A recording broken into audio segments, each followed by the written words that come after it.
asking the Laker legend Derek Fisher about his message to anyone chasing their dreams. I think trying to convince you or help yourself to understand that as you're chasing dreams, like the dream will always be on the move, right? Like chasing a dream is never ending. Like the process never actually stops. So if you're a young person and you have a dream to own a business, well, if that's your dream, you're gonna own a business one day. But guess what? The hard part just started now that you own the business. Right? So now you own the business, but there's so many more things that go into owning a business, even though you've achieved your dream. Now you have to understand, how do you manage employees? What about payroll? What about the schedule? What about ordering products and goods and making sure that you have enough things in reserve just in case you run out? What happens if there's a pandemic? What happens if somebody gets sick and can't show up? Like all of these other things that come with owning a business.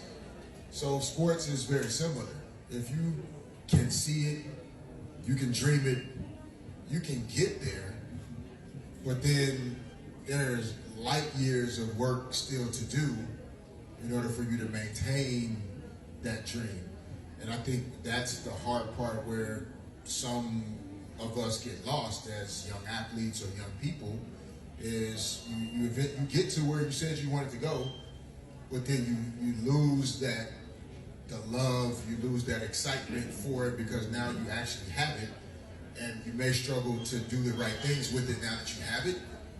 And I think that's where things kind of start to break down. So in chasing your dream, just recognize it and that there are different forms of your dream, right? You may have a dream to play in basketball, but you could be getting sent a message that coaching basketball is actually what was in the plans for you. Or you could be the general manager of a basketball team and not the coach of the team. Or if you're great at math, you could end up being a person that's the financial advisor for a basketball team, right? Where like you're still are in basketball, but it may not be that you have to play in order to be in basketball. It could be that your dreams to be in basketball are still tied to some other aspect of the game, and you have to just be open and willing to receiving those things as they come. Yeah, well, thank you there. That's all. All right.